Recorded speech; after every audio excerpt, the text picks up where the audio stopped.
the heart of Pittsburgh at Mount Washington Shop and Save. At Mount Washington Shop and Save, we're more than just a grocery store. We're your neighborhood destination. From the freshest local produce to gourmet delights, we've got it all under one roof. Experience convenience, quality, and savings, all in the heart of Mount Washington. Mount Washington Shop and Save, where Pittsburgh shops with a view. Shop smart, shop local, shop Mount Washington Shop and Save. Play It Again Sports in Greensburg is your locally owned and operated sporting goods store. We set ourselves apart by offering a wide variety of both new and used equipment at competitive prices. Located in the Greengate East Plaza, below Walmart, Play It Again Sports' knowledgeable staff will help you and your family prepare for every athletic season. Whether you're looking to buy, sell, or trade, we are here as your one-stop shop. At Play It Again Sports in Greensburg, everybody plays.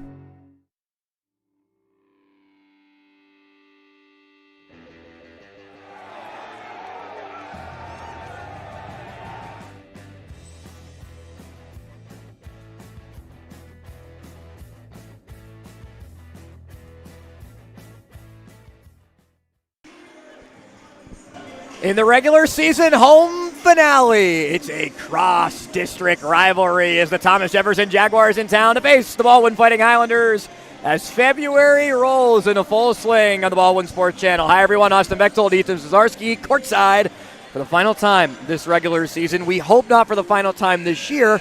Fighting Highlanders at the moment looking pretty great for a chance to have a home playoff game in the WPIAL 5A playoffs. But here tonight, a golden opportunity to beat a Thomas Jefferson team that has already clinched the section. But a victory, Ethan, can help boost Baldwin's resume for a seed. Exactly. And I mean, the resume has gotten better and better each of the last 3 years. I mean, a couple of years ago, it was really bad, atrocious record. Only 2 conference or rather section wins at that point. Now you move on to last year, and you find yourself in a playoff spot. You win your first playoff game, kind of get your right foot forward. And what helps, you didn't lose anybody. You only lost Mary Vargo's only consistent starter you lose. Now you transition to this year, and it's been firing on all cylinders. There's 4 or 5 different girls that have been contributing to this test and be able, and while you haven't won the section, you put a really good effort forward and a really good job this season. I mean, 17-win season is a fantastic number to have. Fighting Highlanders have won 3 games in a row. The lone loss in this span came against Trinity on the road, 50-44. The other loss the Baldwin had in section play was against TJ, but a chance for redemption here tonight as we pause for our national anthem.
Callie Seifert performing the national anthem here at Baldwin.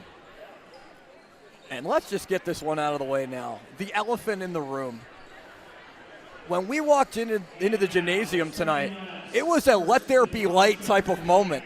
There are new lights that have been installed in the gymnasium this week. There is no more humming. There is no more buzzing. It is so much brighter in the gym.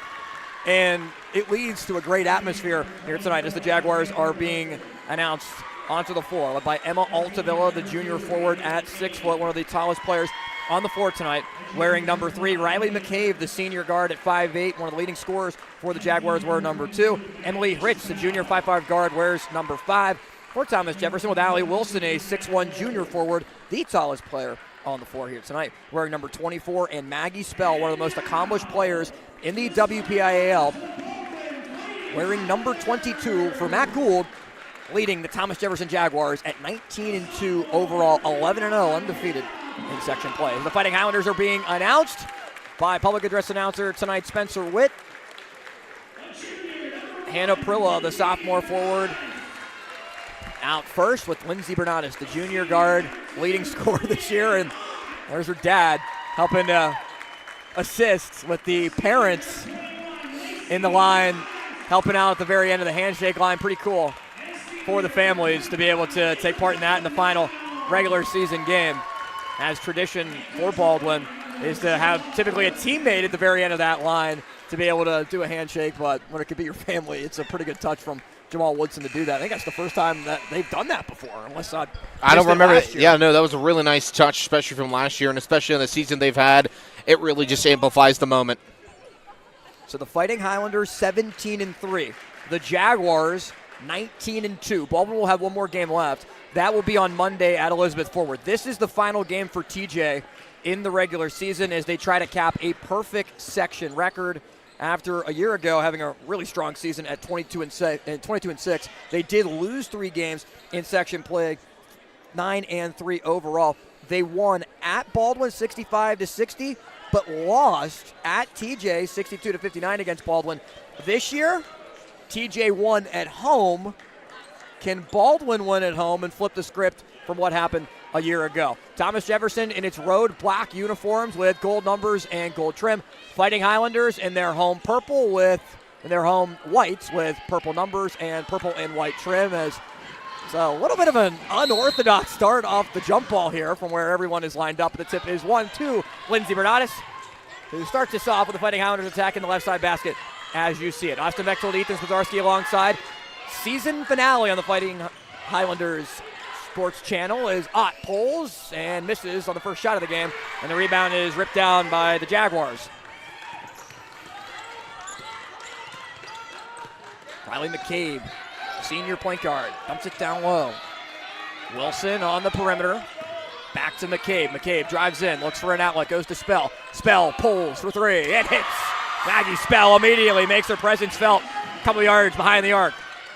It's going to be important for Baldwin try to be able to retaliate now, especially missing on that first possession. Yeah, that was pretty deep from Spell. As Bernatis looks down low, finds Jules Ott. Ott looks to reset right around 3-point arc.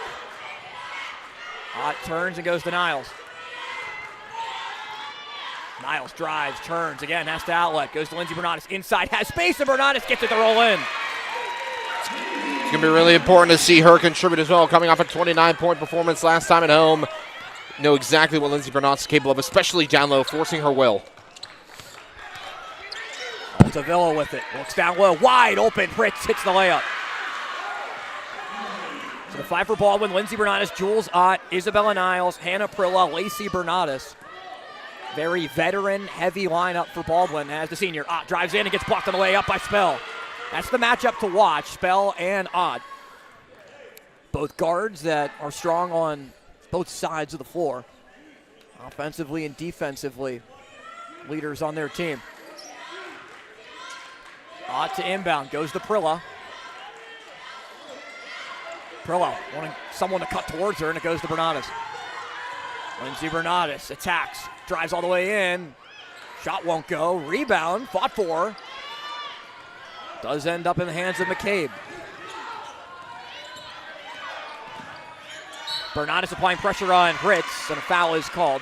It's the first foul on Lindsey Bernatis of the game, and it's the first foul on either side, nearly 2 minutes in. I think it's clear that we're going to see that the close contact is going to be allowed. It's where it's going to be interesting to see where the line's going to get towed, because we've seen a few different times Baldwin's applying their defensive pressure. They're not afraid to get in your face, make it uncomfortable for you, and force you to really have to be extraordinary when dribbling the ball. Fritz goes to Spell. Spell drives in, looks down low, finds the cutting player, Altavilla for the bucket. Yeah, that was a really just good lead-in pass, and it all comes into that pass because there was a tight space. It wasn't wide open, but Altavilla was able to get in there just enough, put up the right-handed dish. Lindsey Bernardis attacks, drives all the way in, puts it up. Good defense again from Thomas Jefferson, but an offensive rebound goes to Niles. He passes down low to Ott. A lot of contact, nothing called though, as Wilson went up and blocked the shot. Altavilla moves up with it, goes to Spell, cross court. Spell, sidestep, puts it up. Wild shot doesn't go, and a behind the back foul is going to call against Altavilla, as Emma Altavilla just a little bit too antsy there trying to grab the basketball, and it's the first called on TJ of the game. Offensively, Baldwin seems a little rattled kind of off that second possession score. Down low, throwing it up. I mean, you're seeing Hannah Prilla, she's more jabbing at the ball when she's reaching up for rebounds. It's not really collecting, trying to outlet to some players. Baldwin's just down low, having a lot of trouble right now. Niles goes to Lacey Bernardis. Cross to Ott, throwing to Lindsay. Lindsay at the elbow, goes back, and it's Niles now. Looking down low for Prilla. Prilla got poked away from her by Wilson. Contest for it results in a jump ball, and the possession arrow favoring Thomas Jefferson. Yeah, Isabel and Niles just getting in there, or at least forcing the jump ball, at least giving the Baldwin a chance to retain the possession. Now Baldwin's defense once again is going to be forced to have to try to make a stop. Thomas Jefferson showing that they're scoring on all different sides of the floor. It's not just one specific area they're striking from. So Jules Ott is picking up full court on Riley McCabe. Just defending her despite not even having the basketball. Now does off the handoff. McCabe able to break it easily. Hands off to Fritz. Fritz drives against Lacey Bernardis. Puts up the floater. Doesn't go though. Rebound goes to Lindsey Bernardis. They look to push with it. Bernardis with Ott. Lindsey all the way in. Right hand scoop layup goes. Lindsey Bernardis just enough space to be able to fit it in. And it cuts the deficit now to 3. Exactly. Pick up full court. Thomas Jefferson a little weak on that right side. It was a wide open area and an easy lane for Bernardis to send that one in. It wasn't even a close layup too. She had to put a little more effort on it. Lands it in off the backboard and splashes in. Riley McCabe spins, turns, looks inside, down low to a cutting Altavilla. 9-4 TJ leads halfway through the first quarter.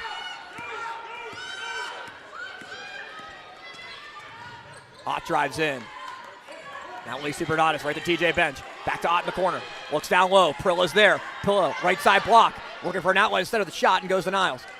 Niles crossover. Has space. Back to Bernardis.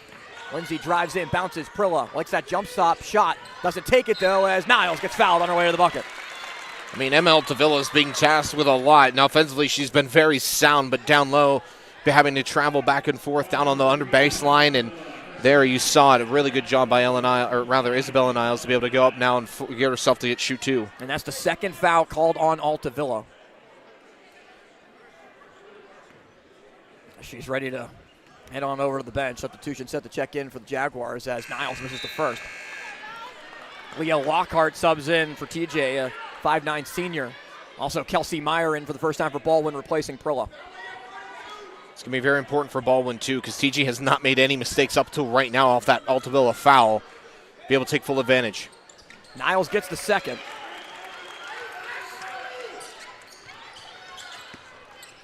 Spell will bring it up. In bright orange shoes tonight. McCabe corrals it, defended by Niles. McCabe drives behind the back, inside the paint. Again, open on the block. This time it's Lockhart who puts up the shot, but can't hit it though. It is deflected out of bounds, last touch by TJ, as Wilson couldn't grab it in, and as Spell tried to chase after it, it caromed out of bounds. I think you're able to see just a very convenient placement of the body. It wasn't even that there was a defensive effort because, I mean, the hands weren't really there in time. It's all about placement and being able to force TJ to make an awkward shot, and then rebound kicks away towards the near sideline.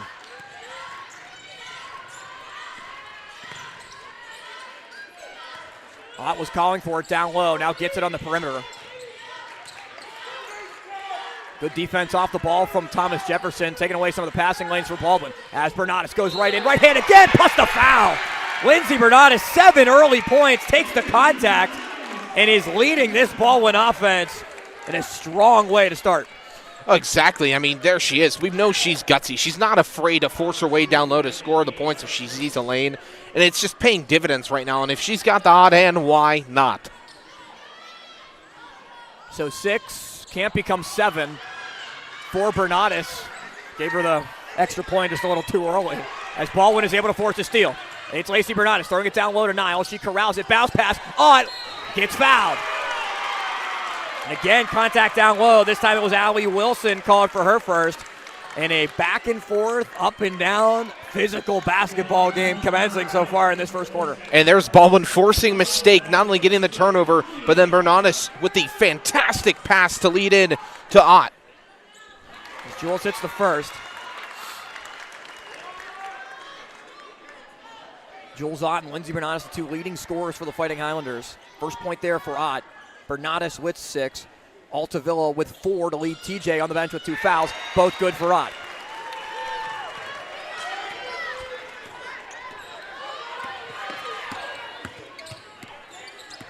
McCabe swings it on over to Fritz. Now up top it's Wilson. Wilson tries to spin on Meyer. Good defense from Meyer to stick with her. Wilson inside but traveled first before the shot. And we're starting to see Baldwin's defense pick it up a little bit. Don't allow Thomas Jefferson to really pick up the tempo too much. And they've done a good job to tie this game now at 9. Well, the last 2 possessions, too, have been under 10 seconds. They were quick and ineffective. Ott gets a screen from Niles, who rolls off of it, but it's off the leg of Spell. They are going to call a kick ball on Wilson, so it will stay here.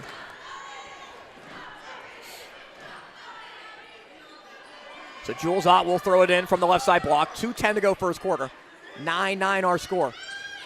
Looking for Bernatis down low. Wide open right hand again for the lefty, Lindsey Bernatis. And again, why not? Finds herself open down low. And how about this? Bernatis helping to force the steal as they were trying to get it in to Spell, but looked like a little bit of miscommunication and a bad pass as Matt Gould walks out onto the floor and calls timeout. Baldwin has jumped out to an 11-9 lead against TJ after it was the Jaguars that were up by multiple possessions. It was 6-0 run right now in the last 2-ish minutes here for the Fighting Highlanders, and it all starts with the defensive pressure up front. And, I mean, forcing TJ to take 2 uncomfortable shots, you force 2 turnovers in your own defensive zone. That's just fantastic work in the last couple minutes by Baldwin to turn up the pressure, because the first couple minutes, TJ was dictating the pace and doing whatever they wished. So, I mean, great work to be able to play complementary basketball. Thomas Jefferson has already won the section, being named as section champions after last year. It was Peters Township that won the section and won the WPIAL, and they had a player as great as Natalie Wetzel, 6'4", that went off to play at Miami, and they beat South Fayette in the WPIAL championship game. It's kind of natural to expect that Peters would take a step back. They did, currently at 5-6 in the section, tied with Bethel Park right now for 4th in the section. Top 3, TJ at 11-0, Baldwin at 9-2, Trinity sitting at 8-4. Yeah, and I mean, Baldwin was able to handle business against them really well this year as well. And we kind of you're seeing this changing of the guard too, because even Trinity took a step forward, another section opponent. Uniontown as well, even though Uniontown's really not considered a threat and lower level into the section. From compared to last year, you're seeing people start to move up, and that's a nice thing to see, especially with all the different programs that have been competing. Makes things a lot more interesting. You want to talk about a fun win-in-you're-in situation? Bethel Park at Peters Township is the case tonight. You win, you're in the playoffs. You lose, your season is over. As Bernatis drives in, bounces Meyer, and another foul called. Down low on Wilson. She picks up her second, and Kelsey will get her first chance at the line. Yeah, really good work. I mean, Kelsey's also someone who you don't see take all the shots. She's more of a passer, enforcer, trying to get out the ball, communicate, but she gets it there, and then she's able to draw the contact in, and Wilson coming in very headstrong there. Meyer too strong on the first, up the back of the rim. Has now 3 free throws missed by Baldwin so far. Niles missed her first. Bernatis missed the and one. Meyer misses the first of these 2. And can't capitalize on the second. Rebound Wilson, and now Spell looks to push with it. Baldwin does have 3 defenders back. And Spell bounces it. Wilson swung around to the corner. Back to Fritz, who pulls, but can't hit. And it's rebounded by Bernatis. Bernatis with a burst of speed. Dishes down low to Niles. Now Meyer, who drives in. Kelsey layup, plus the foul. Kelsey Meyer draws the contact, and Jamal Woodson in a flamboyant short sleeve shorts suit. Gotta love it, and his team goes up by 4. This, and believe it or not, this is a first for him, and with shorts and a short sleeve suit as well. I mean, in this tie-dye shoes to complement it too with the Jordans. Meyer this time hits the free throw. Redemption after the last 2 were missed. And Baldwin now has built up a 5-point lead. Spell gets fouled by Lacey Bernadas. That is just the second foul on Baldwin here in the quarter. There have been 5 called against Thomas Jefferson. It's unfortunate. It was the correct call. Bernadas, trying to shift her body weight, force C. Altavilla to kind of toe the line there and get her to step out. Unfortunately, though, still too much contact. McCabe calling for someone to come to the basketball. It's Spell that gets it off the inbound and is just giving an easy layup. 5 points now for Maggie Spell. And it ends the scoring drought for Thomas Jefferson. Here's Ott with it. Weave action for Bernadas. Spins and travels. Pretty easy call as Bernadas lost her footing before a potential outlet pass. So Ott, once again, will pick up on the ball with Riley McCabe. Not too much pressure, though, until half court. They switch off of it, and McCabe is now defended by Meyer. With Wilson. Faking, driving, but can't hit. Offensive rebound to the Jaguars, but a jump ball will send it to Baldwin.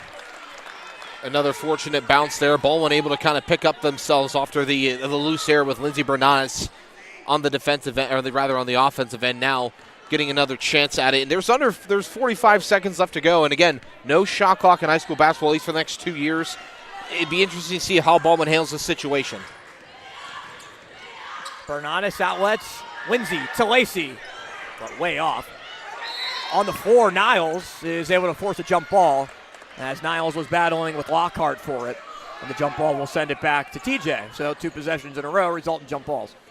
A quick pass back out to Bernadas in the left wing. Interesting tactic just to fire it right off the rip. It wasn't even an open shot. It was more contested as well. So we'll see if TJ elects to hold for the final shot.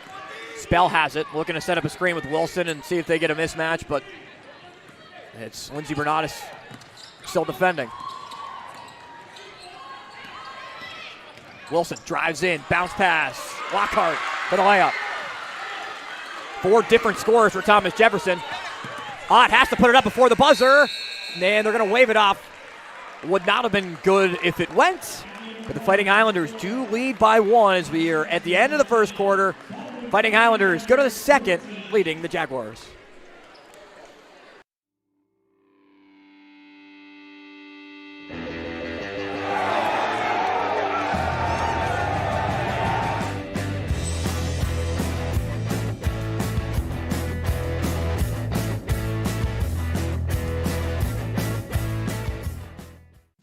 Discover the heart of Pittsburgh at Mount Washington Shop and Save. At Mount Washington Shop and Save, we're more than just a grocery store. We're your neighborhood destination. From the freshest local produce to gourmet delights, we've got it all under one roof. Experience convenience, quality, and savings, all in the heart of Mount Washington. Mount Washington Shop and Save, where Pittsburgh shops with a view. Shop smart, shop local, shop Mount Washington Shop and Save.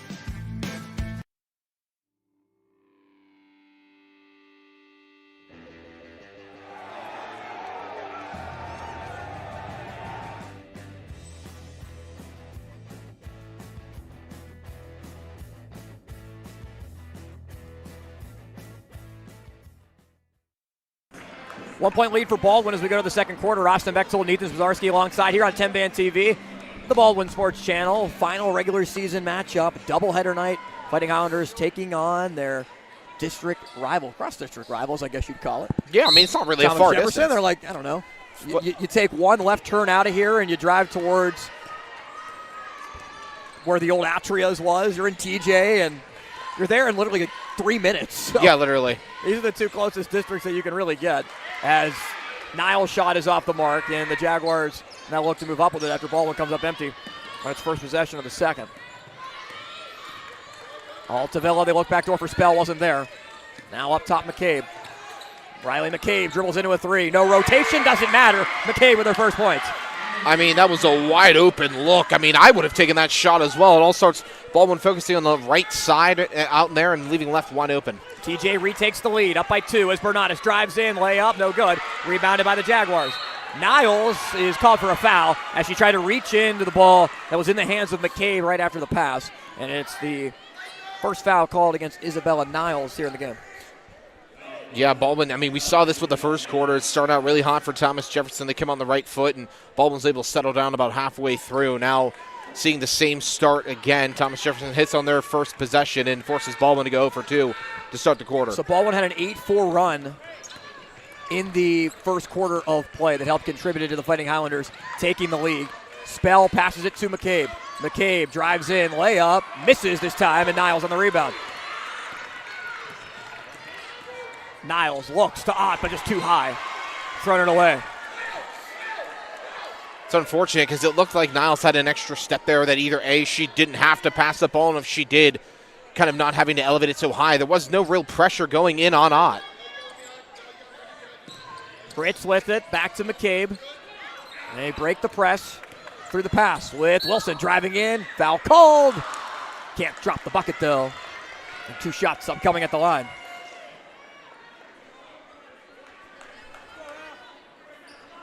So Allie Wilson looking for her first points. Kelsey Meyer picks up her first. If Wilson is able to hit here, that would mean that everyone that has played for Thomas Jefferson, just 6 players, will all have scored. Lockhart averages 5 a game. Wilson averages 7 a game, but can't hit the first. Spell, though, leads the team in scoring with 17. McCabe is second at 11 points per game. Altavilla 9, Fritz at 8. I've always found that those are the better teams. You'd rather see a team go 6-7 people down to be able to contribute and score rather than just having 2 stars, especially in important games like this. She gets the second and grows the lead to 3. 17-14 Thomas Jefferson, who trailed by 1 to start this quarter. Lindsay Bernardis with it. Gets a screen from Prilla. Back to Bernardis. Wide open 3 straight on. Rebound corralled by Wilson. Fritz looks to move up with it. Altavilla with the 2 fouls. Gets bumped by Meyer. And it's the second foul on Kelsey Meyer in the game. So the 5 for Baldwin, Lindsay Bernardis, Lacey Bernardis, Kelsey Meyer, Hannah Prilla, Jules Ott. 2 fouls on Meyer, 2 on Altavilla, 2 on Wilson. Spell has it. Turns, puts it up, a lot of contact, and did look like a foul, and that is indeed the call with Spell going to the free throw line. And they get Jules Ott for the foul. It's the first on Ott, but that is a quick 4 fouls in this quarter for Baldwin, not even 2 minutes in. Yeah, 4 fouls, and now, I mean, Thomas Jefferson's able to put up 4 unanswered points, potentially 5 after this free throw. Leah Lockhart returns for the Jaguars for Allie Wilson. It's not a team that plays a lot of players off its bench. They lost their star guard, Kaylee D'Angelo, at the start of the year to a knee injury, out for the entire season. Offensive board, Lockhart. She gets another chance at it and resets for Riley McCabe. Off the back of the rim, though. Another offensive board for Lockhart. 3rd possession opportunity for the Jaguars. Spell turns. Did she travel? Yes. That is the ruling, and looks at the referee and just says how, but that looked pretty clear. Yeah, I mean, it starts with the rebounding, and up until this point, Baldwin's been pretty solid on the rebounding, at least contesting for an effort. Those last 3 rebounds were just non-existent. I mean, Thomas Jefferson utilized a lot of its size there. Niles looks down low to Ott, right side block. It's blocked by Spell. Maggie Spell with the good recovery to knock it out.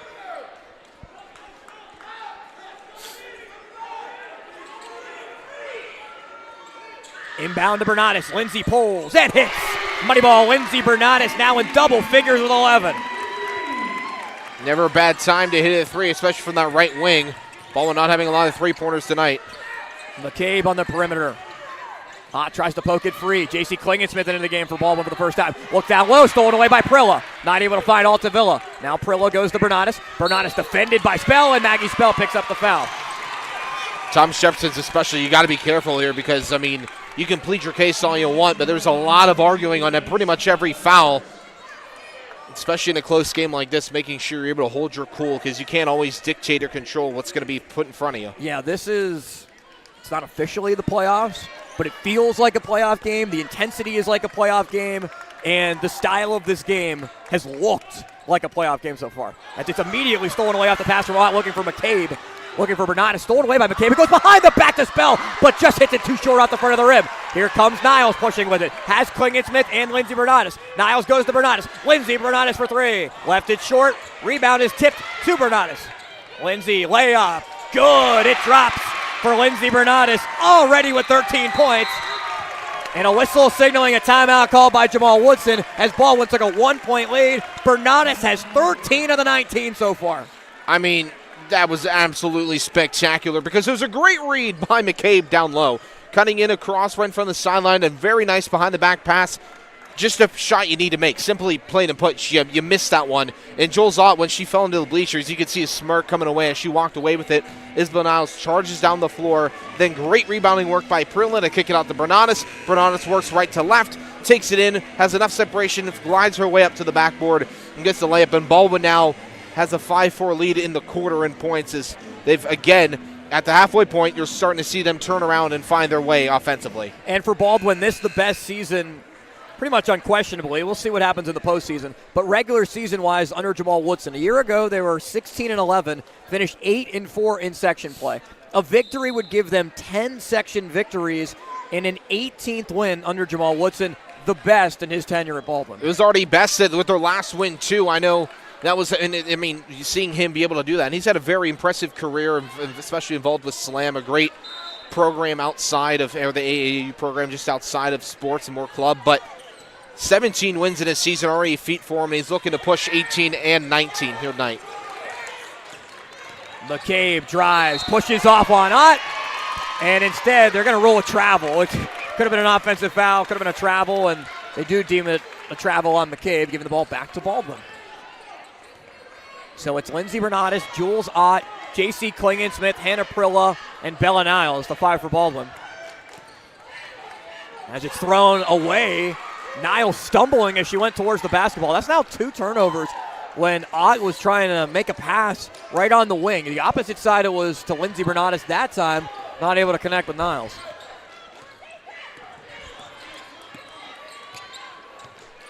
Bounce to Fritz, looking to isolate Wilson down low. Wilson looks, good pass to Altavilla. And that right side block, Ethan, is where Thomas Jefferson has had a lot of its production. Absolutely, and it's because the size starts there, but also the mismatch as well. Gets around Fritz, but can't finish. Altavilla clears and brings it up to McCabe. McCabe with Lockhart in the corner, drives in. McCabe with space. Now has 5 in the quarter. Thomas Jefferson up by 3.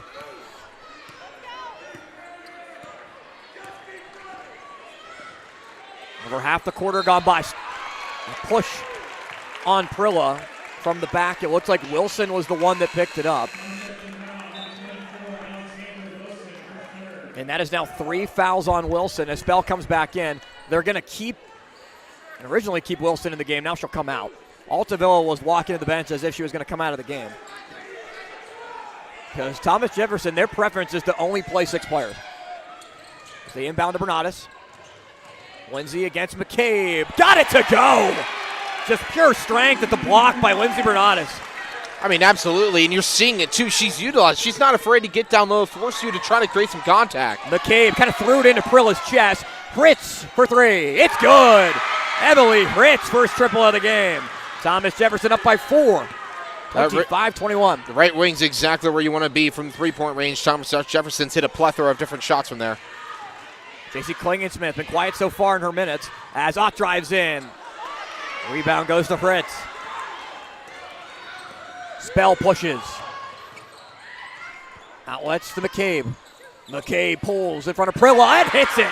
Riley McCabe, nothing but net. 2 threes in the quarter. She's got 8 for the Jaguars to build it to 7. And guess where? Right wing once again. There's a lot of separation. No real defensive effort by Baldwin. Ott bypasses the 3. Niles won't, but it rattles off. Klingon-Smith offensive rebound. J.C. Klingon-Smith goes to Niles. Niles straight on 3. Left it short. Rebound fought for her, and it goes to the Jaguars. Almost stolen away by Ott. Emily Fritz will bring it up. Fritz to McCabe. McCabe, jump stop. Good. Wonder if Baldwin elects to call a timeout. Jamal Woodson will, as the Jaguars, they're off to their best run of this game. Currently up by 9, and it's a full timeout. Yeah, I mean, 12-7 is outscoring Baldwin in this quarter. And and it's really picked up recently in the last couple of minutes because you create those 2 turnovers and then those 2 threes. And then overall, 15-7 rather, not 12-7. But because of those 2 threes from the right wing, really able to open things up, give you more space now, 9-point lead. Because up till this point, no team's led by more than 1 or 2 in early on, that 4-point lead for TJ. We talked about how McCabe is someone who averages double digits, averages 11, 4 assists a game, 4 rebounds per game. She was scoreless in the first quarter and has put up 10 here in the second quarter. She's been the key difference maker that Baldwin's just not been able to stop. Exactly, and those 2 threes. Again, she was the one who was able to hit on the right side of the floor and kind of create separation and take advantage of open looks. Baldwin has not been defensively threatening as they usually are.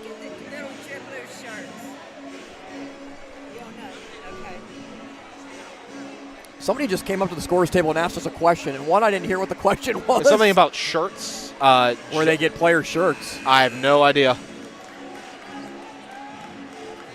We've never had that happen. Yeah, we've been doing this 2 years almost. And I've been doing it for 5, and nobody's ever come up to me during the broadcast and asked, hey, where can we find shirts? I thought she said jumbo, and I had no idea. I don't know jumbo.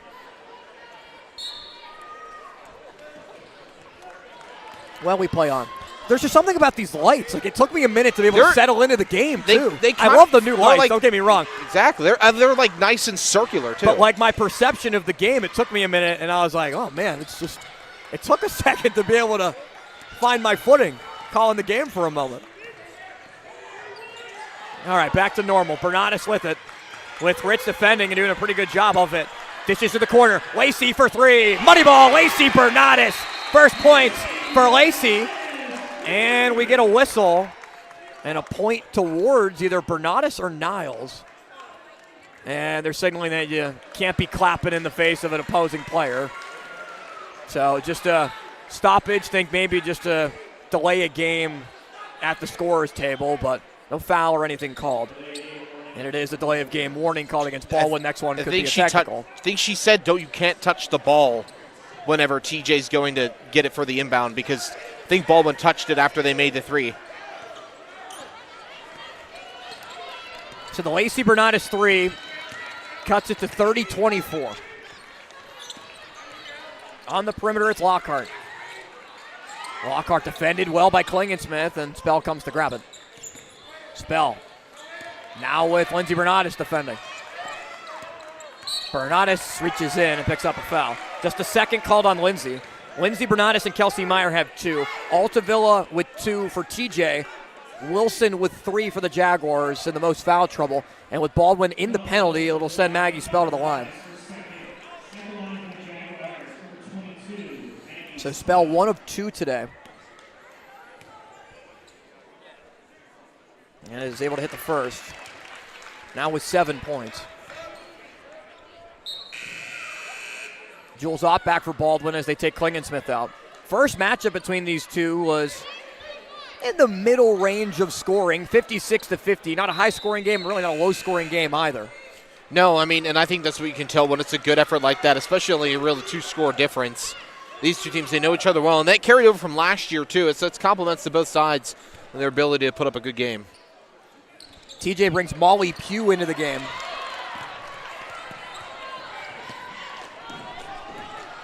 So Spell hits both now with 8.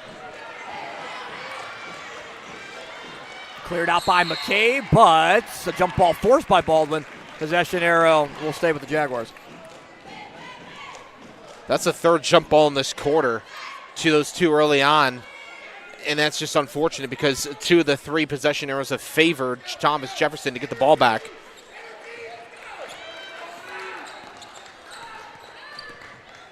(31-24). A minute to go. McCabe dishes. Fritz up for 3. Left it short. Rebound Altavilla. Dishes to Spell. Spell's jumper was short as well. Good box out by Bernardis, but Spell almost poked it free. Here's Niles moving up with it. Niles goes to Ott. Jules Ott trying to get around Fritz. Ott, and she did travel. Just picked up that right foot. And it's hard because Niles was there with her, parallel to her, open. Said she's looking right in front of her at the top of the key, and that's when the pivot foot shifted. It was a clear step up, too. It wasn't like the foot slid. It was a clear raising of the foot. So let's see if TJ just elects to slow it down for the last shot.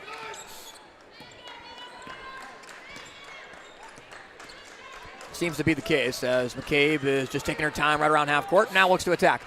Throws it away, looking for Altavilla. TJ contesting that it was tipped. But the referees do not agree, and it will be Baldwin ball.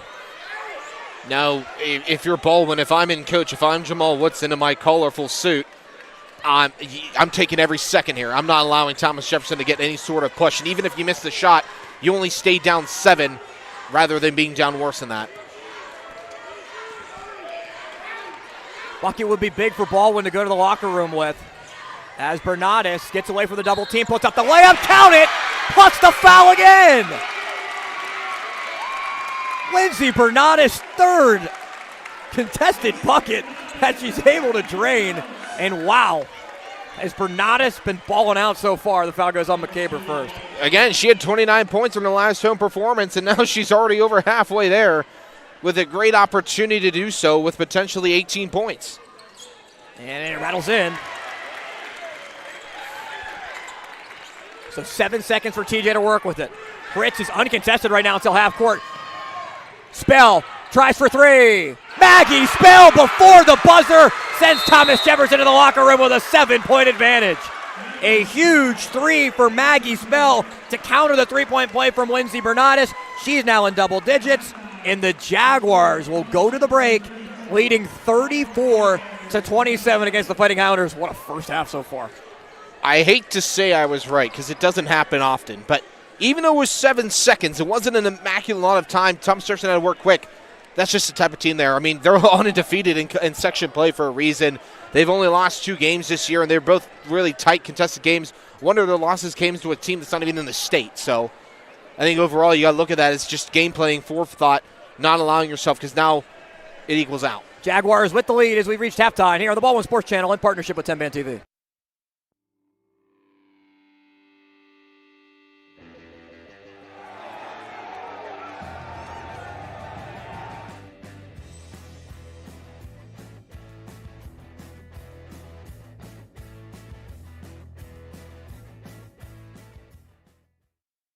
On the perimeter, back to McCabe. McCabe drives in, looks for an outlet, goes to Spell. Spell pulls for 3, it hits.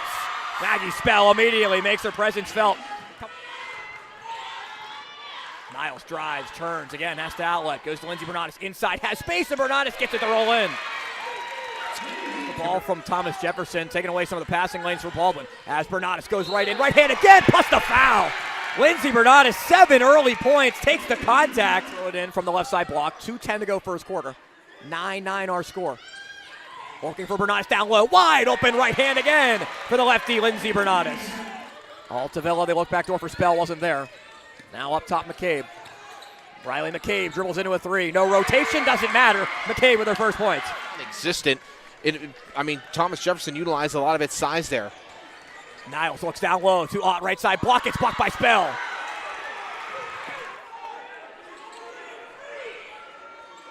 Inbound to Bernardis. Lindsey pulls and hits. Money ball. Lindsey Bernardis now in double figures with 11. As they inbound to Bernardis. Lindsey against McCabe. Got it to go. Just pure strength at the block by Lindsey Bernardis. Bernardis with it. With Ritz defending and doing a pretty good job of it. Dishes to the corner. Lacey for 3. Money ball. Lacey Bernardis. First points for Lacey. Bucket would be big for Baldwin to go to the locker room with. As Bernardis gets away from the double team, puts up the layup, count it, plus the foul again. Lindsey Bernardis, third. Fritz is uncontested right now until half court. Spell tries for 3. Maggie Spell before the buzzer sends Thomas Jefferson to the locker room with a 7.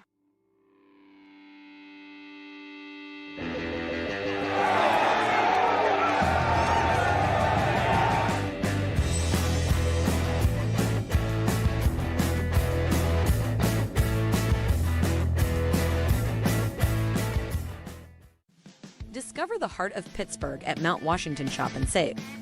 At Mount Washington Shop and Save, we're more than just a grocery store. We're your neighborhood destination. From the freshest local produce to gourmet delights, we've got it all under one roof. Experience convenience, quality, and savings all in the heart of Mount Washington. Mount Washington Shop and Save, where Pittsburgh shops with a view. Shop smart, Shop local. Shop Mount Washington Shop and Save. Play It Again Sports in Greensburg is your locally owned and operated sporting goods store.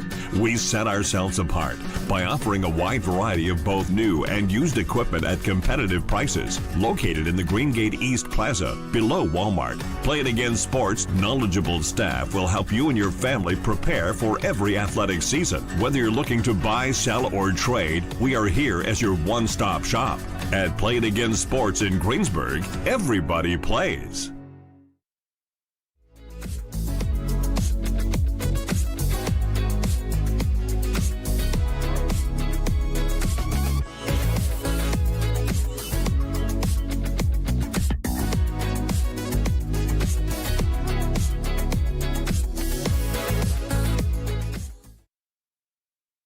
Thank you for calling Penny, PA's health insurance marketplace. How can I help you? I need help paying my health insurance premiums. You came to the right place.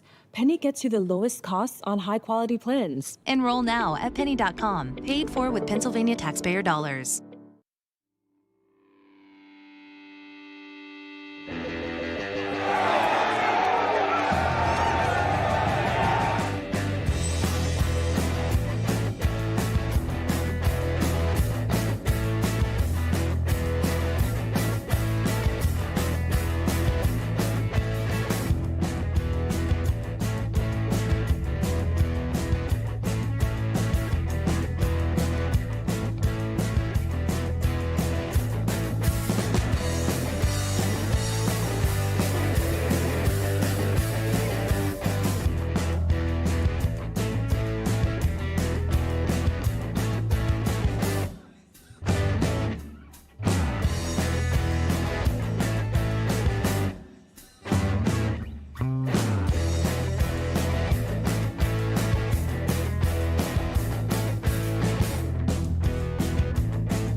A wonderful day! Welcome to Temple Strength and Sport Performance, where we empower you to reach new heights in strength, speed, and athletic performance. Temple is here to support you every step of the way. Whether you're a beginner or a seasoned athlete, join him in Jefferson Hills, Pennsylvania, and discover the difference. For more information, call 412-527-1755. Start your journey with us today. Do you have a favorite leather couch or chair that's damaged? Has your car, boat, or RV's interior seen better days? Maybe your business's furniture or your private aircraft's interior could use a little love. You're probably thinking replacement is going to be expensive. And what happens to the damaged piece after you throw it out? Does it just end up in a landfill? It doesn't have to. Fiber New specializes in the restoration of leather, plastic, and vinyl. To get an estimate, connect with us today. For over 20 years, groups, families, and individuals have been saving money with the Avia Dental Plan. For as little as $9.25 a month, members can save up to 50% or more on dental care. Plus, everyone qualifies, and there is no waiting or limits on visits to the dentist. Start saving today with the Avia Dental Plan. Go to getlowcostdental.com or call 1-888-431-2273. Smile. You're with people who care.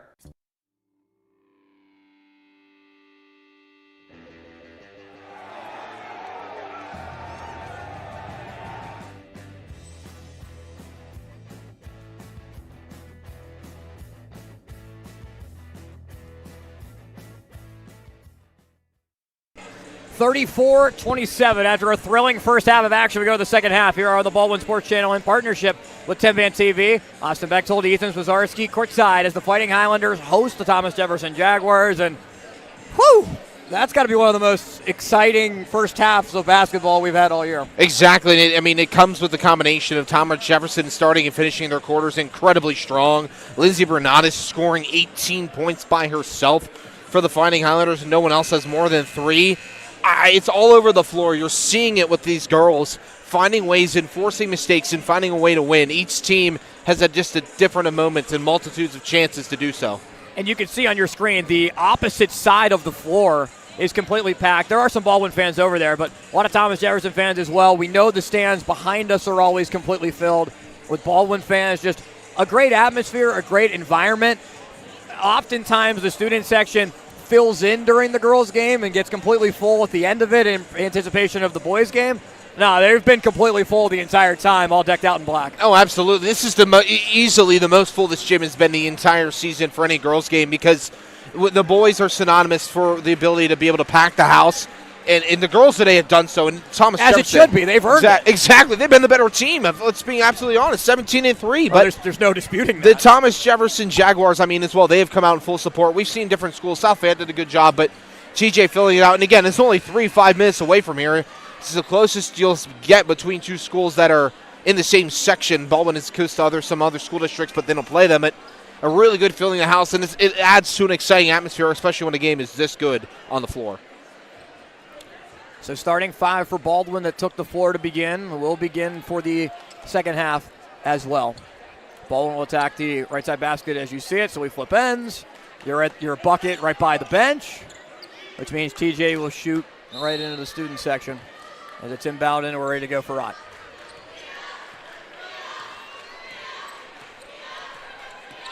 Playing for seeding basically tonight in the playoffs. As McCabe can't grab it, it's Bernatis with it and goes to Niles. Niles right around the foul line. Drives in, a lot of contact, and Isabella Niles will go to the line. Just had 1 point in the first quarter as she made 1 of 2. Yeah, I mean, Baldwin here early on being tested early on with their not with their free throws, but rather being able to dribble the ball and communicate and pass around, because Thomas Jefferson's applied the pressure incredibly fast. First one good for Niles. So the foul went on Riley McCabe.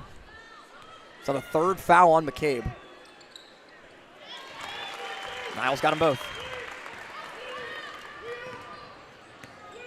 So you're able to take advantage on your first possession, get some points. And now Baldwin has come out in the zone.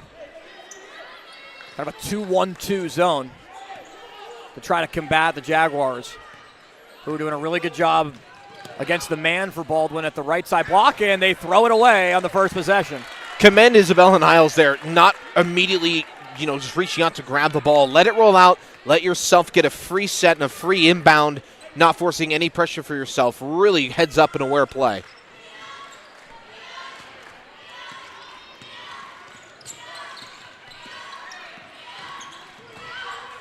Lacey Bernatis with it. Lacey threw it high. McCabe is able to steal it away.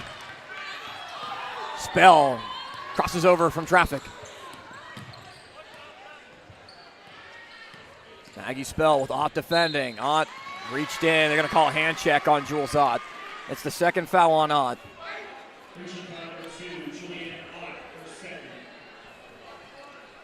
So they're going to put it out of bounds underneath the bucket.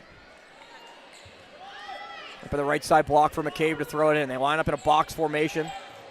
Trying to set a screen, open up Altavilla, who gets it to McCabe. McCabe juggled, drives.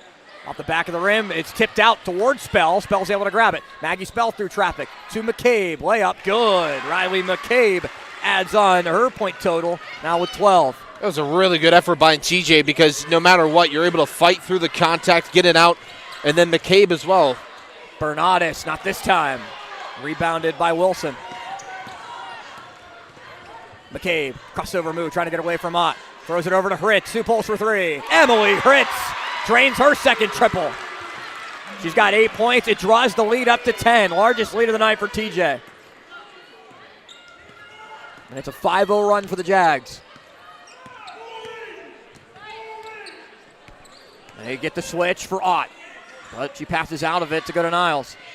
Now Bernardis. They switch with Altavilla now defending against Bernardis, whose layup rolls in. 20 for Lindsey Bernardis. McCabe turns at the elbow. Spell from way downtown and drains it. Maggie Spell will not be denied. And she's really starting to heat up.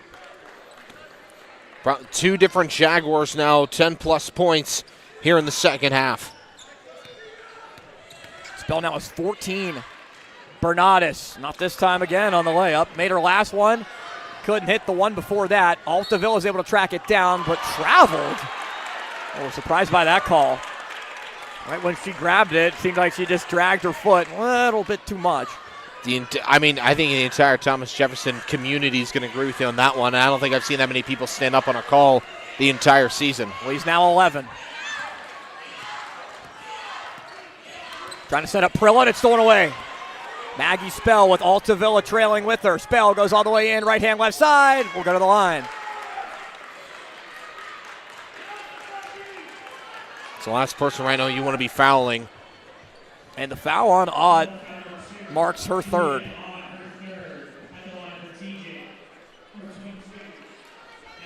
So free throws for Maggie Spell, who's been solid at the line, 3 of 4, but misses the first.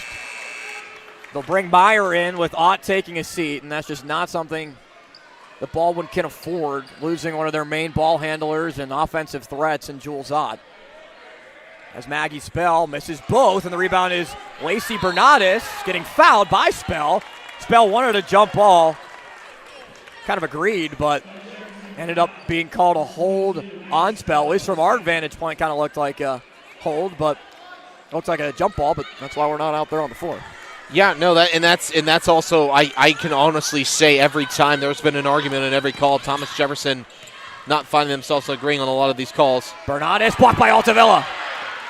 Now Spell pushes with McCabe. It's a 2-on-2 that emerges. Spell, layup, left it short, fight for the rebound. Another foul is going to go on Spell. It's over the back with Niles pulling down the board, and Maggie Spell, 2 quick fouls, now has 3. Yeah, and that's not where you're going to be. Leading scorer for the team, and they're going to see her get probably substituted out in this case here the next opportunity. So they put Leah Lockhart at the scores table, didn't get the sub in time, so they sent her back to the bench. Lindsey Bernardis swings it over to Niles. They're looking to try to isolate Prilla at the block. It's not there. So now Niles at the elbow. The foul called. It's offensive. Ruled against Prilla. So Hannah Prilla picks up her first. Just back and forth we go with fouls and missed opportunities and turnovers. Silver lining, TJ up by 11. That's the beneficial part is because it's back and forth. It's each team, and it's not just one and lopsided. I mean, in the last 2 minutes, we had 12 points, but since then, it's run pretty dry the last couple minutes. Spell in the corner. Lacey Bernardis almost took it away. 3 players are there trying to force a jump ball. They do so, but the arrow keeps it here.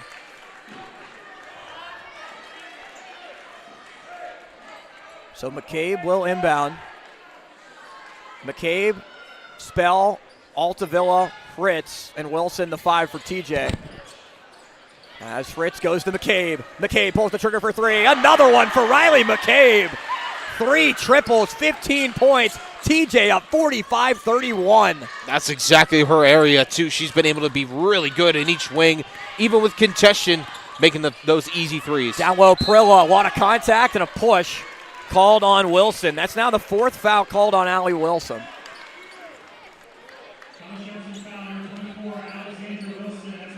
So they're going to need to bring Leah Lockhart back in. Jamal Woodson has seen enough to have to bring Jules Ott back with the 3 fouls. And just no offensive production for Baldwin in this third quarter so far. First free throw good for Prilla.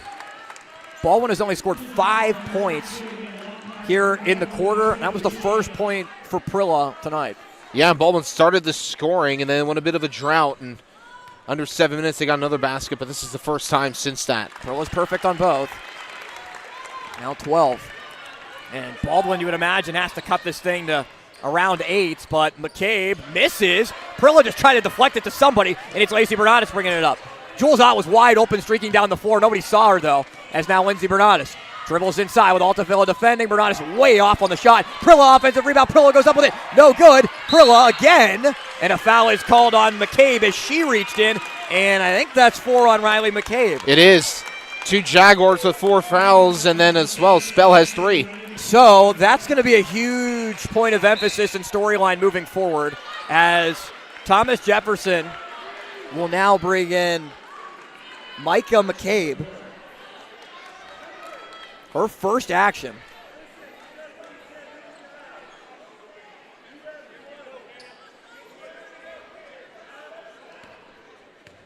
And Hannah Prilla gets to go back to the line where she can't hit the first. So Micah McCabe is the option for Thomas Jefferson, who takes McCabe off the floor. McCabe with 4, Wilson with 4, Spell with 3. Definitely worth monitoring. Prilla got the second. I think that's where Baldwin needs to harness their energy, too, and trying to create maybe a little bit of havoc, too. And it's thrown away. Spell is not the last to touch it. It's Ott that knocked it out of bounds. And you saw it there. McCabe was the one that tried to throw it in. Micah replacing Riley. Just trying to throw it to, I think it was Fritz. And almost ended up being a turnover. So Baldwin again in this zone defense. As it's Altavilla, they swing it to the corner and Spell. Spell way deep down there, and it doesn't matter. Maggie Spell with another 3. Baldwin's got to find an answer for those 3-point shots. Thomas Jefferson taking a lot of them, and they're making even more. Spell averages 17. She has 17 for the Campbell commit.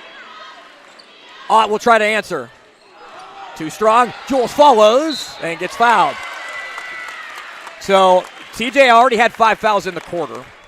That continues to increase the total. The foul went on Leah Lockhart. That's just her first. Emily Fritz is the only starter for TJ, plus Lockhart, their 6th man. Fritz is the only one that has not picked up a foul, as Ott is able to hit the first. And another point of emphasis for Baldwin has to be Jules Ott. She only has 3 points, doesn't have a field goal. And currently we're trying to get something off the floor. It was kicked towards the Baldwin bench. That was out there. So Jules Ott gets a second crack at it. This one too strong. Prilla offensive board. Prilla turns around, puts it up, and got it. Hannah Prilla, big impact in this third quarter. Exactly, and we know she's synonymous for her rebounding ability. Gets the rebound there and puts it up off the glass. Spell looks to attack, drives all the way in. Prilla defends, doesn't matter. Maggie Spell with 19.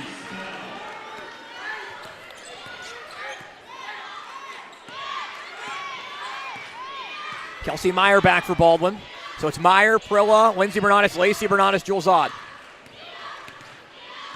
Meyer, who has 3 points, it all came in the first quarter, sets a screen for Ott. Ott gives it over, Lindsey Bernatis, who drives, turns, gives, Prilla, jump shot. Misses and no one crashed the boards. It's Micah McCabe on the rebound. Uncharacteristic there by Baldwin. They usually have someone following the shot that time, and especially in a crucial point of the game, no one going in to collect the rebound. It's a 13-point lead for TJ with 2 minutes left in the third. Here's McCabe.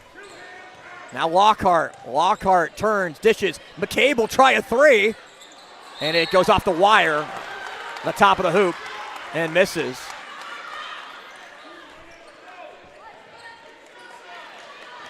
So Jules Ott will bring it up. Baldwin needs to cut this deficit before we get to the fourth. Ott drives, bounces Prilla, can't handle it though, it's out of bounds.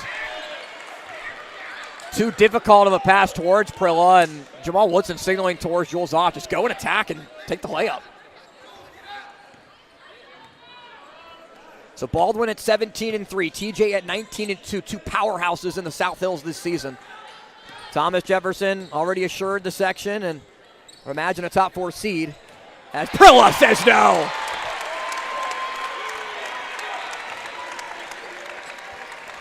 Leah Lockhart never had a chance as Hannah Prilla is playing a hell of a half.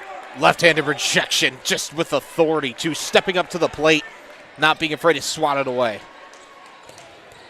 They inbound to Spell. Back to Fritz, who traveled. And those are kind of the plays that Baldwin needs to be able to capitalize on.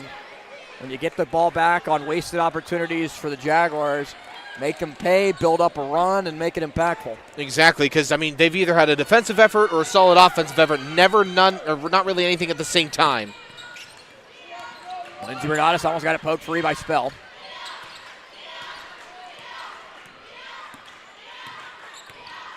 Bernatis looks down low to a cutting Lacey. Ott, right by the Baldwin bench. Can't hit the three. Rebound is taken by Altavilla in the final minute of the quarter.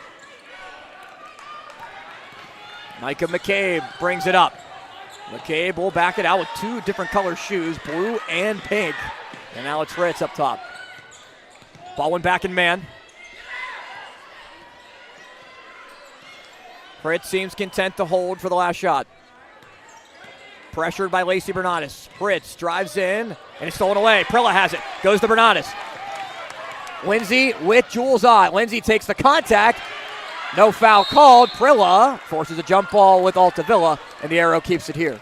Very fortunate that Prilla ran in there to get the jump ball. Uncharacteristic. It looks like Bernatis was looking for the contact to kind of go in for an and one. A little too much power off the glass, though. They just throw it in towards half court, and it's Prilla tracking it down.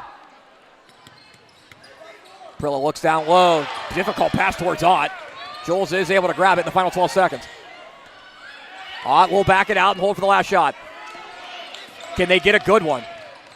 Faking it to Meyer. Foul called, and that will put Jules Ott at the line because of the foul situation for Thomas Jefferson. And we'll see who they call it on. Emma Altavilla, who picks up her third. So Jules Ott back to the free throw line. 3 of 4 tonight. Her only points have come at the free throw line. With a chance to make it 11. Jules got the first. It's not like Jules Ott's also had a lot of attempts, too. Just a small handful.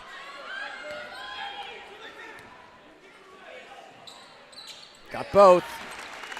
4.8 for TJ. Still a lot of time for Spell, who beat the buzzer before the half. Spell with 2 seconds. Spell puts it up, and it almost banked in. But Thomas Jefferson leads by 11 points. What was at halftime a 7-point lead for the Jags has ballooned up to 11. Can Baldwin come back as we go to the fourth?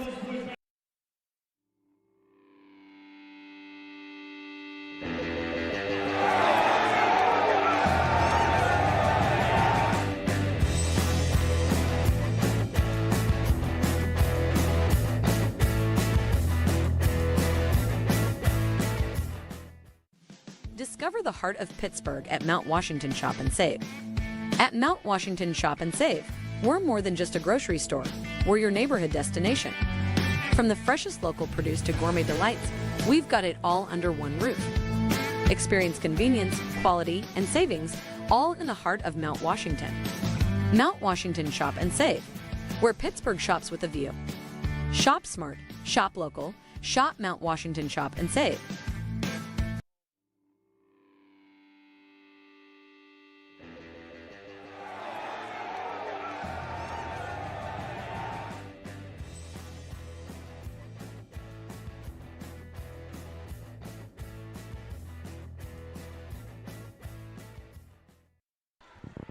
Baldwin was outscored 16-12 in the third quarter of play.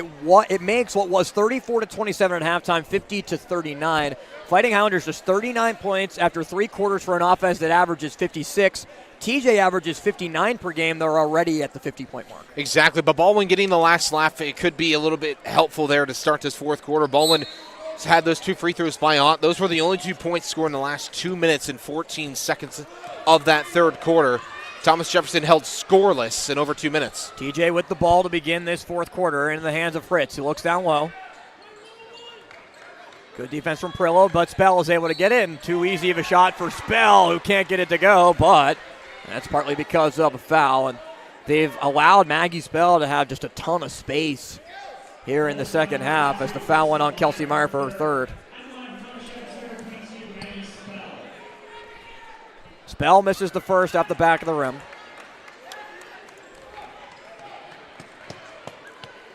With 19 points.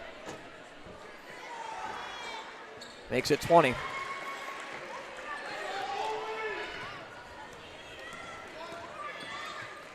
Jules cross court to Lindsey Bernatis. Lindsey drives all the way in, and it spins in. They needed it, and Bernatis provided it, now with 22, but That now makes it 10. Baldwin's going to have to capitalize on a ton of possessions in this quarter and get a lot of stops to be able to come back, try to build up a run. It's Spell with it. Who drives in? Spell. Given space by Niles and capitalizes again. Spell and Bernanis with the same point total, but Bernanis had 18 of her 22 in the first half. Lindsay trying to add on, but can't this time. Prilla knocks it out of bounds. Kind of ironic, the color schemes by the two student sections. The TJ student section is wearing white, and the Baldwin student section is wearing black, when TJ is wearing black and Baldwin's wearing white. I literally was just thinking about that. Wilson, bounce pass, given up to McCabe, who's back in the game, and hitting shots again. Riley McCabe, 17. Just like that, you look up and it's 14. Jules Ott, wild shot. And again, Baldwin's one and done. Yeah, 5-2 run to start this first almost 2 minutes of the quarter. And a timeout called by Baldwin. It's a 30-second timeout. Thomas Jefferson has a staff that has a lot of people that you might be familiar with. Matt Gould, a longtime coach in the WPIAL, whether it's as a head coach, whether it's an assistant coach. Ashley Barker is one of the assistant coaches who graduated with me from Baldwin. Also has Blaine Gartley on his coaching staff. Surprised to see that name on there, who played basketball at a couple of different places, a PAC guy. Be a Chatham guy, then Chatham Cougar. Played at Lebo, gave the ball with boys team a ton of fits in games that we called when Gartley was playing. And just the connection there is because Matt Gould's son Carter played at Lebo with Blaine Gartley. Now he's added on to the coaching staff, and what they've been able to do this year for Thomas Jefferson, really impressive. Look at their 20th win of the year. I mean, Blaine Gartley, as a Chatham Cougar in his time there, he was the energizer. He was a communicator. He wasn't a top point getter, but he was able to get boards and communicate with his team, give it that extra push. And, I mean, clearly it's doing dividends for Thomas Jefferson, a 19-win season, pending 20 if the result stays true today.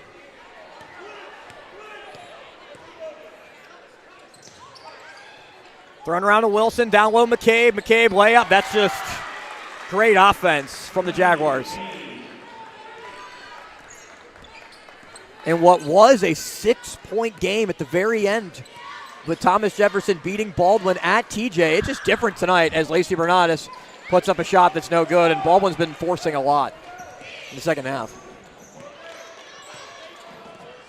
And you wonder how much that three that Spell made right before the half, with that momentum shift for TJ to go to the locker room, has helped them as Meyer forces a steal and throws it away as they just look completely out of sorts. And we'll bring in two substitutions for Baldwin as Klingensmith's back and Aaliyah Bernatis comes in for the first time as Meyer goes off. Lacey Bernatis goes off as well. Aaliyah Bernatis, known for her defense, will pick up McCabe full court.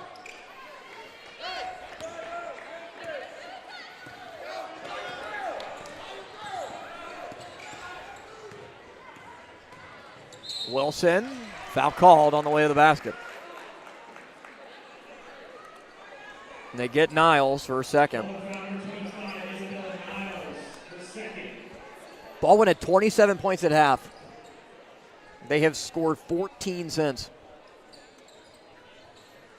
Into Altavilla. Off the mark on an offensive rebound for Wilson. Wilson to McCabe. Riley McCabe with the 4 fouls. Without defending. McCabe behind the back. Bounces it. Altavilla is tied up with Aaliyah Bernatis. And the possession arrow favors Baldwin this time.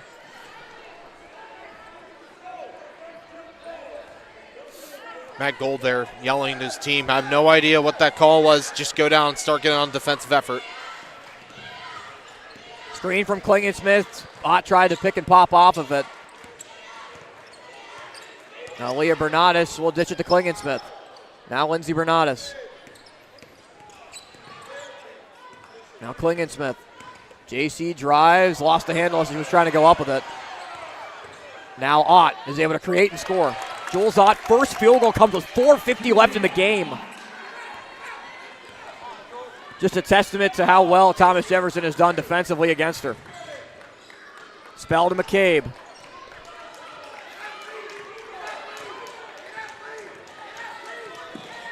Swung around Altavilla on the perimeter. Now Fritz.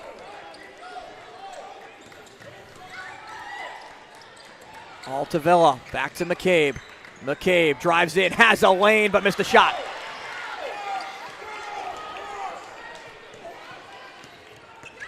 Lindsey Bernardis looks to create on her own, and it's blocked. Great defense from Fritz, and a foul called. Just kind of a angry foul, it seemed like, from Bernardis. After missing the shot and taking it in, I think they're actually going to get, Leah Bernardis for it, her first. And they'll take Lindsey out. That was more of a passive, no real aggression in there on the drive, kind of just trying to put one up. And TJ will use a timeout. And Jaguars still have 3 left after this one, so plenty of timeouts. Baldwin still has 2. But what we thought was going to be a up and down, back and forth game throughout was in the first half. Kind of surprised what's occurred here in the second half, but just a credit to how good and how strong Thomas Jefferson is. A team that's a force to be reckoned with in the WPIAL playoffs. And if South Fayette did not exist, they would be the number 1 team in 5A. They still, I think, with the personnel that they have a chance. Like if they would meet against a South Fayette in the championship game, to give them a really good run. Exactly. I mean, I think Thomas Jefferson has a lot of the pieces. I also think it's about when you're getting hot and when you're able to translate that into positivity and success. And, I mean, Thomas Jefferson's done exactly that. I think as well, something you got to note, I mean, 7 wins at home and on the road and 4 in neutral sites. They're able to play everywhere. It's not just one place. It's not lopsided to where kind of like where Baldwin is. Where at home, they're undefeated this season, but on the road, they're 6-3. South Fayette just a ridiculous 20-1 this year, where they score 72 a game and they give up 35. I'll say that again. They score 72 and they give up 35. They are the best offensive team in 5A basketball. They are the second best defensive team behind Indiana, who gives up 33.5. And this game doesn't mean anything for TJ in terms of the section. They've already locked that up. Would make it an undefeated section championship, though, as Maggie Spell, a couple feet behind the arc, can't hit this one. Rebound, though, goes to Altavilla. Spell will go back to the free throw line. And you have a player as good as Maggie Spell, who came to Thomas Jefferson after 2 seasons playing elsewhere, winning a WPIAL championship as well at Shadyside Academy. Oh, yeah, that's a name that's familiar. Not just a name, but a program as well. Lindsey Bernardis back for Baldwin.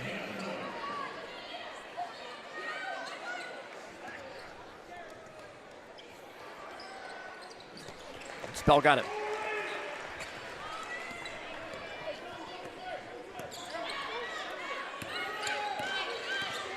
So it's now 24 for Spell.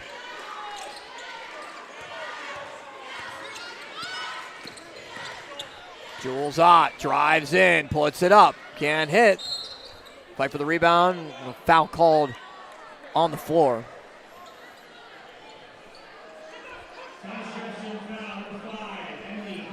They get a foul on Henley Fritz. That's just her first. 3:30 left in the game. You know what's funny? We talked about this lead. There's only been 6 points scored in the last 3.5 minutes. Things have really slowed down. Each team, believe it or not, trading it off. But with what THA's been able to build and lead up till now, it's been able to pay off for them. And Lindsey Bernardis has tried to do a lot of work on the dribble, but nothing's amounting. Good on-ball defense from the Jaguars and good help defense as well. Not giving her any of the opportunities that she had in the first half. She's got the basketball now up top. Perilla comes to set a screen, but she goes the opposite way of it. Niles will try for 3. And it rattles out, in, and Niles has her first field goal. That's been a big story in this game, though. Only 1 field goal for and 1 field goal for Niles to put together 46 points. Yeah, and we talked about it. Only 4 points in the second half for Bernardis as well. TJ, though, it's a different story. You have Spell and McCabe being able to contribute all over for themselves and not just have to rely on one person. Fritz also has a 3-pointer collected as the 3 Jaguars have scored in the second half. Trying to rip it away. Wilson drives in. No foul call. A lot of contact there. And now Niles will move up with it. Isabella Niles, bounce pass. Bernardis Lindsay, floater, no. Rebound, still fought for. Altavilla and Prilla force a jump ball that will go towards TJ. You're starting to see that a lot with Prilla. She's not afraid to get her hands dirty and fight for the ball. You can tell it's more or less irritating. Thomas Jefferson just trying to compete, but Baldwin's always just one step behind competing for rebounds, but forcing a lot of jump balls. There's been at least half a dozen here tonight. Baldwin picks up full court. Spell outlets. Altavilla throws it cross court, and they're able to break it with Fritz. Fritz is bumped by Niles, and the foul on Isabella Niles is her third. That's the fifth, I believe, foul on Baldwin in the quarter. It is. So it's free throws the rest of the way for TJ. Fritz looking for double digits tonight.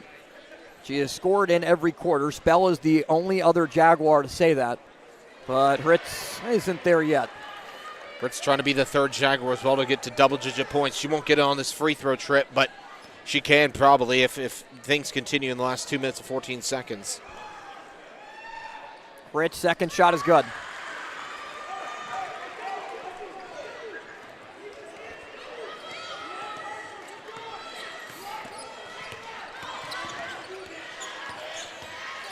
Bernardis gets a screen from Meyer. They swing it around to Niles. Niles will pull the trigger for three. Misses. Rebound. Fought for. Prilla. Can't get there, but it's last touch by TJ. So 1:57 left. It's now a 14-point game. Lacey Bernardis will come back in.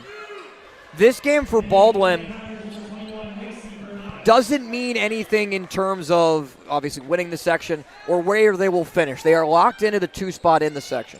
What it's all about is how will the committee look at you as it's out of bounds, and once again we'll stay here. How does the committee look at you when they deliberate and the brackets come out early next week, where you're going to situate in the playoffs? Yeah, it also has a big impact of how you do and maybe the mentality or mindset or game plan of coming into a playoff game. Prilla to Bernardis. Lindsay, got it.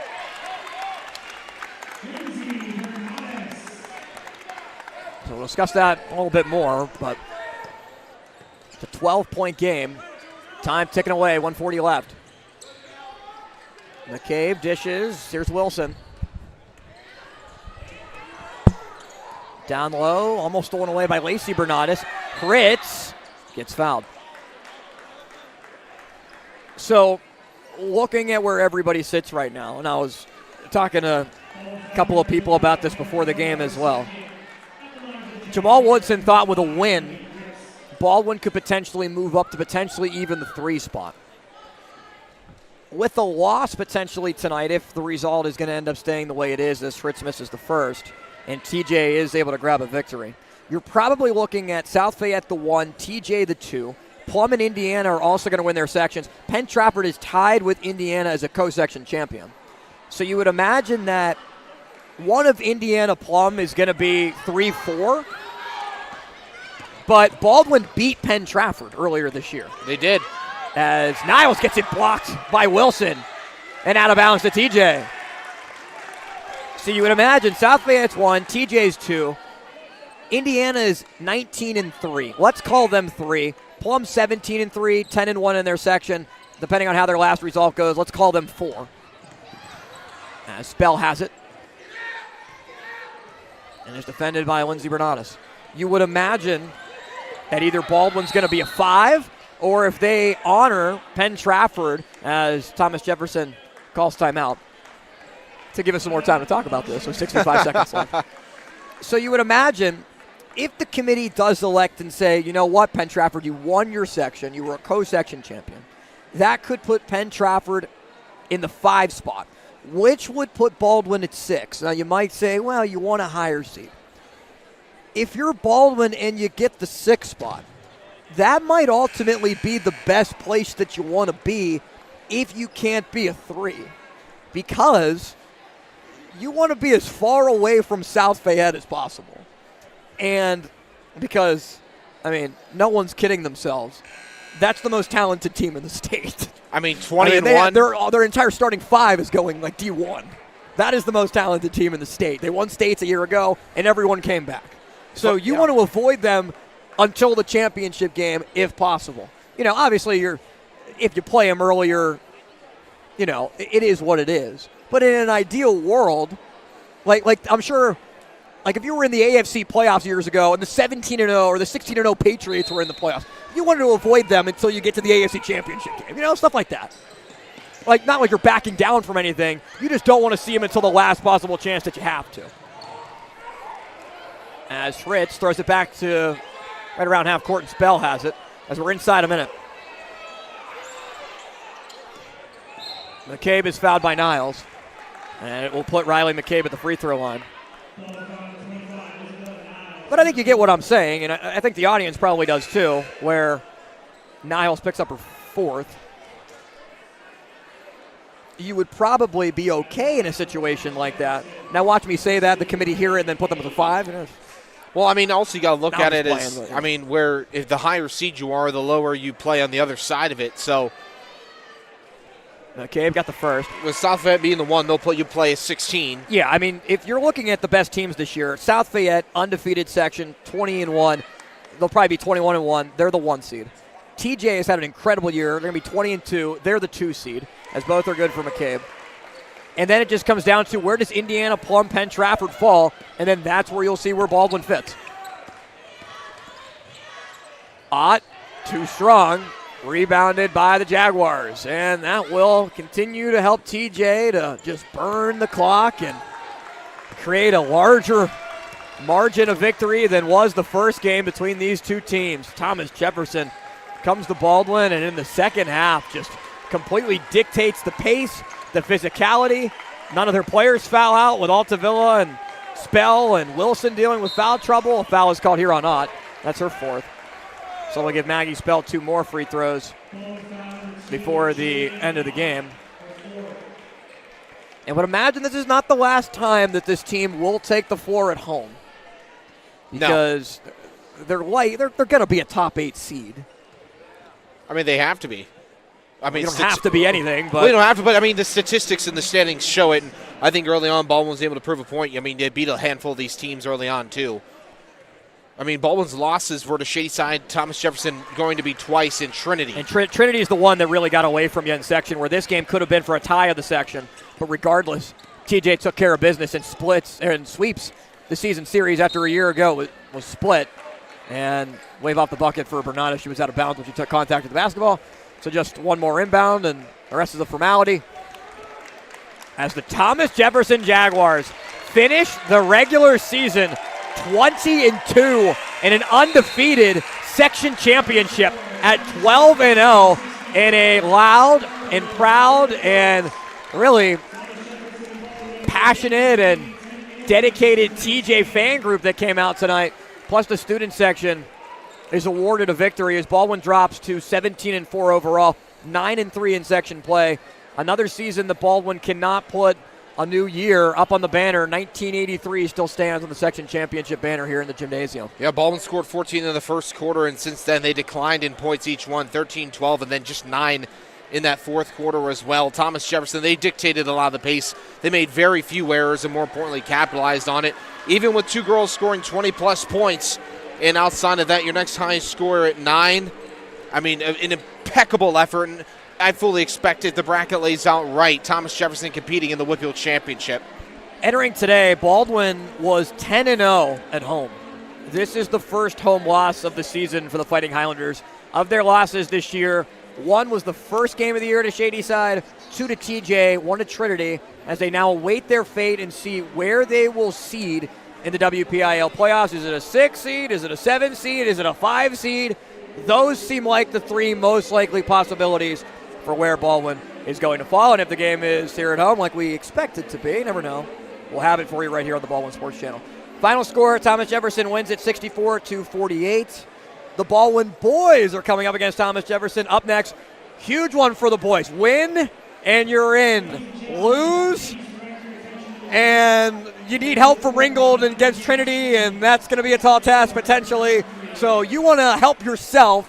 Win against TJ, you're going to the playoffs. For our entire TenbandTV crew and for Ethan Zdarsky, I'm Austin Bechtold saying so long. We'll see you for the boys' game right here on the Baldwin Sports Channel in partnership with TenbandTV.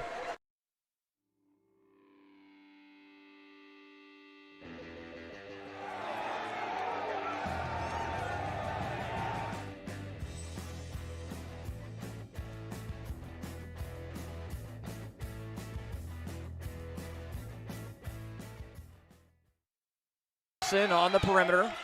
Back to McCabe. McCabe drives in, looks for an outlet, goes to Spell. Spell pulls for three. It hits. Maggie Spell immediately makes her presence felt.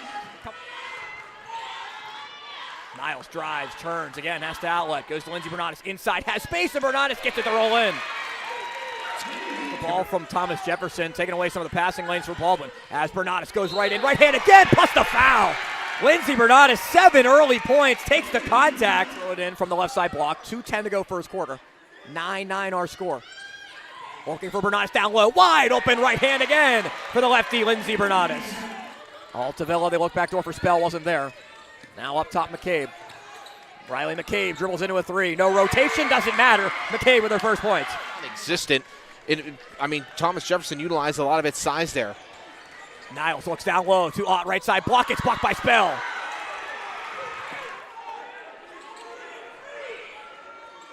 Inbound to Bernatis. Lindsey pulls and hits. Money ball, Lindsey Bernatis now in double figures with 11. The inbound to Bernatis. Lindsey against McCabe. Got it to go. Just pure strength at the block by Lindsey Bernatis. Bernatis with it. With Rich defending and doing a pretty good job of it. Dishes to the corner. Lacey for three. Money ball, Lacey Bernatis. First points for Lacey. Bucket would be big for Baldwin to go to the locker room with. As Bernatis gets away from the double team, puts up the layup, count it, plus the foul again.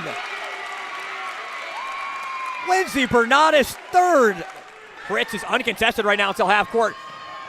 Spell tries for three. Maggie Spell before the buzzer sends Thomas Jefferson to the locker room with a Fritz and Wilson the 5 for TJ. As Fritz goes to McCabe. McCabe pulls the trigger for three. Another one for Riley McCabe. 3 triples, 15 points. TJ up 45-31. That's exactly right. Get the second crack at it. This one too strong. Prilla offensive board. Prilla turns around, puts it up, and got it. Hannah Prilla, big in South Hills this season. Thomas Jefferson already assured the section, and imagine a top 4 seed. As Prilla says no. But a lot of stops to be able to come back, try to build up a run. It's Spell with it. Who drives in? Spell. Given space by Niles and capitalizes again.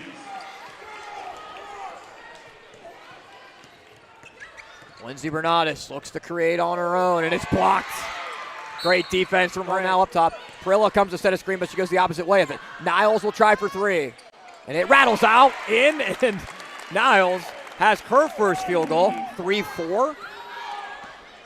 But Baldwin beat Penn Trafford earlier this year. They did. As Niles gets it blocked by Wilson. He's going to follow, and if the game is here at home like we expect it to be, you never know. We'll have it for you right here on the Baldwin Sports Channel. Final score, Thomas Jefferson wins it 64-48. The ball.